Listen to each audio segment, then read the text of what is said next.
What if I told you that everything that you think you know about the coronavirus is a lie? That you are right now witnessing the largest, costliest, deadliest cover-up in world history. Would you believe me?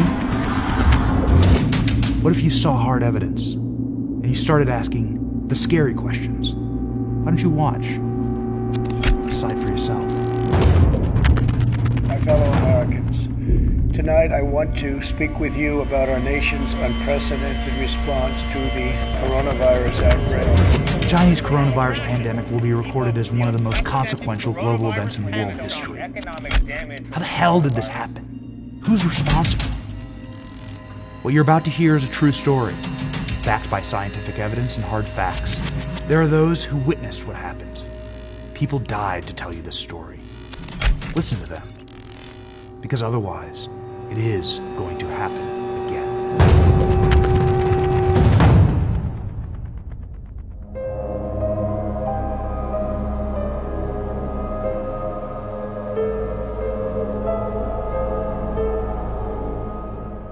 New Year's Eve, tens of millions of people are gathering to celebrate with their families.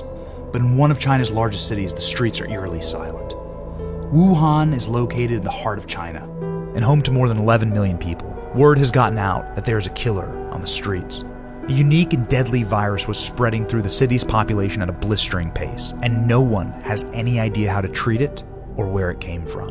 1 month earlier, an elderly Chinese man was admitted to the Wuhan hospital with extreme difficulty breathing and signs of pneumonia. This is the first case on record of COVID-19.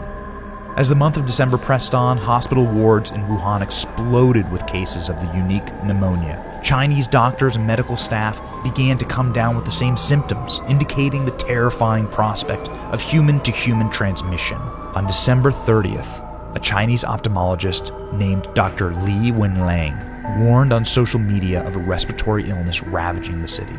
Wenliang was punished and silenced by local communist authorities. In 1 month, Dr. Wenliang would be dead, killed by the virus that had already taken the lives of thousands. The exact number of dead, we don't know, and we likely never will. Realizing the disaster on their hands, the Communist Party of China brutally locked down the city of Wuhan. We know the Communist Party of China's secrecy, blame shifting, denial, and inability to act in this pandemic resulted in the deaths of tens of thousands of Americans, hundreds of thousands more around the world, all while decimating the economy. What we don't know is where the virus came from. How did it get here? Why is it so deadly?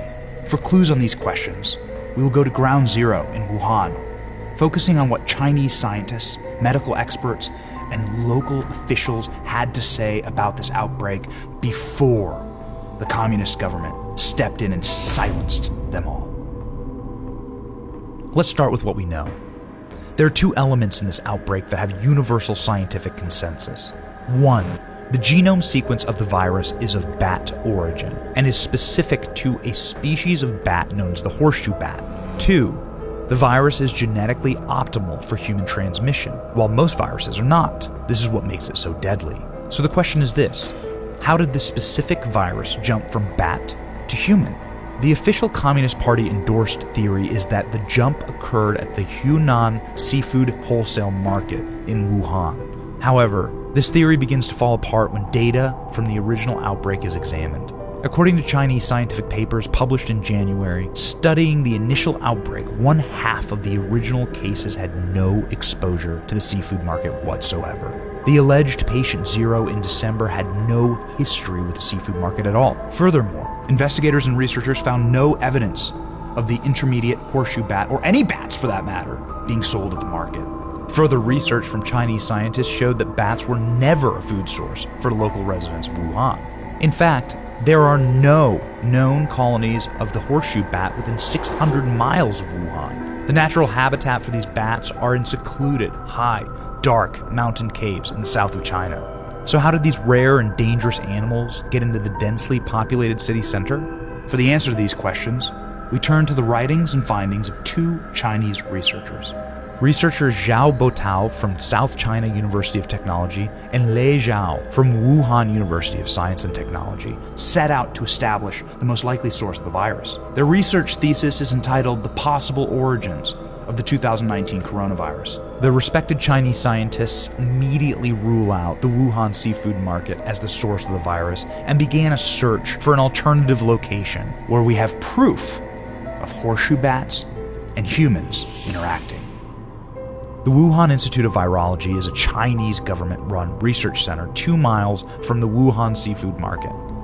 This institute is famous for its research on bat coronaviruses and was actively researching new coronaviruses, specifically in horseshoe bats at the time of the outbreak. Leading up this research was Shi Zhenli, a woman who has earned the nickname Batwoman for her 17 years of researching coronaviruses in bats. Make no mistake, Zhenli is the world's foremost expert in researching bat coronaviruses and their transmission to humans. Zhenli's research often takes her into remote caves where the bats dwell in order to harvest them and bring them back to her laboratory in Wuhan. Further analysis of Zhenli's academic publishings show controversial research into synthetic viruses. Shi Zhenli published multiple scientific papers on the creation of the bat coronavirus for the study of cross-species transmission. A year before the outbreak, in 2018, she gave a speech on bat coronaviruses and their cross-species infection ability. So why is Zhenli's research important? COVID-19 is particularly deadly due to its unique molecular capacity to enter human cells and destroy them. You have likely seen this photo of the coronavirus. This specific part of the virus is called an S protein. These proteins act as the key to unlocking the human cells that they come in contact with, allowing the contents of the coronavirus to enter the cell and destroy it. Zhenli's lab had sophisticated capacities to synthesize viruses for cross-species transmission, often using the S protein. The Epoch Times spoke with noted microbiologist PhD Judy Mikovits and virologist Dr. Sean Lin, who cast extreme scientific doubts on the origins of the virus simply originating organically. Virus now can infect human cell much easier, and that's probably also one of the important reasons contributing to multi-organ failure when people have a severe disease. So it can spread out in the human body much faster. And so we know that's the pathogenic spike protein that for the original SARS. So now you're allowing that access to human tissues because the spike proteins of the natural evolutionary strains don't infect human cells at all. So that research has been going on at Wuhan and published since 2007. And clearly, if that spike protein from SARS weren't on the new COVID-19 or SARS-2, it wouldn't be able to enter human cells. So again, this is evidence that it couldn't go through the Wuhan seafood market. A job posting on the Wuhan Institute of Virology website on November 18, 2019 asked for scientists to come research the relationship between the coronavirus and bats. On December 24, 2019, as COVID-19 was savaging the population of Wuhan, the Institute posted a second job opening, urgently announcing that they had discovered a large number of new bat viruses and their infection mechanisms that could transmit to humans. At the beginning of the outbreak, Shi Zhenli is quoted openly in the press as wondering, could the virus have come from our lab?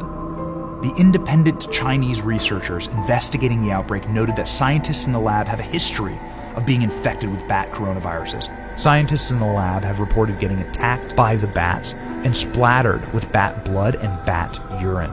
The Wuhan lab had such a known security problem that the US Embassy in Beijing took some extraordinary actions to warn them about it. In January 2018, the embassy sent 2 US science diplomats to the Wuhan Virology Institute. Sloppiness, carelessness, lack of safety, or management of the lab so shocked the American scientists that they urgently wrote a series of diplomatic cables back to America warning of the potential of an imminent outbreak. The cable reads, most importantly, the researchers showed that various SARS-like coronaviruses can interact with the human receptor identified for SARS coronavirus. The findings strongly suggest that SARS-like coronaviruses from bats can be transmitted to humans to cause SARS-like diseases. The person the US scientific diplomats were the most worried about? Researcher Shi Zhenli. Since the coronavirus outbreak, the Wuhan Virology Lab has experienced extremely unusual behavior. A memo from the Director General of the Virology Institute ordered the silencing of all scientists and researchers on the topic of the coronavirus outbreak or bat studies. The Communist Party then installed the top military biochemical weapons expert to oversee the operations of the lab. More disturbing still, since the outbreak, researchers on the bat coronavirus team have gone missing. In January, the Beijing News identified Huan Yangling, a researcher at the Institute of Virology, as the suspected real patient zero. Yangling was allegedly the first human to contract COVID-19 during a botched experiment. Mysteriously, Yangling has been scrubbed from the Virology Lab website, even while other researchers remain. The institute initially denied any knowledge of Huang Yangling, but was forced to retract their denial and admit that the researcher has now unaccounted for. Ultimately, the Chinese researchers studying the origins of the outbreak concluded their thesis by stating, "The killer coronavirus probably originated from the laboratory in Wuhan. Safety levels need to be reinforced in high-risk biohazardous laboratories. Regulations may be taken to relocate the laboratories far away from the city center and other densely populated places." But it's not just these Chinese scientists who are raising suspicions. The UK's Emergency Coronavirus Committee said that it is not a coincidence that the virology laboratory in Wuhan was studying bat coronavirus, and the lab should not be discounted as the possible source of the outbreak.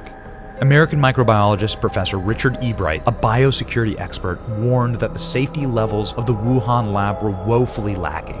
He writes that given the nature of their dangerous experiments, an outbreak in the lab would pose a substantial risk of infection of a lab worker, and from the lab worker to the general public. At the present date, the tide seems to be turning against the Wuhan lab. It is increasingly likely, there is increasing confidence that the virus, COVID-19, started in that Wuhan lab. As of today, says someone in a position to know, there is, quote, almost unanimous agreement in the American intelligence gathering agencies that the virus currently destroying much of the world emerged from a lab in Wuhan.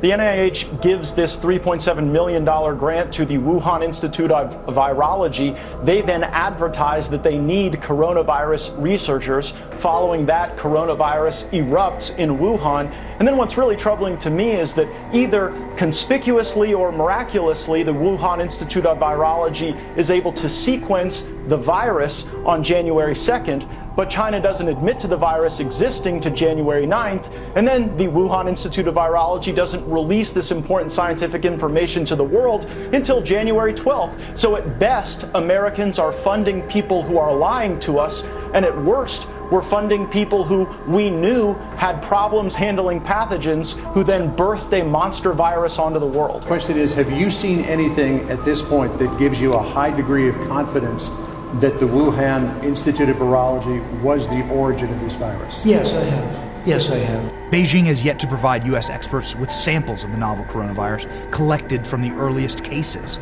Several of the doctors and journalists who reported on the spread of the virus have disappeared. The Chinese government, meanwhile, has put a total lockdown on information related to the virus origins. Without this information, we will never understand how the coronavirus pandemic started, or how to prevent the next one.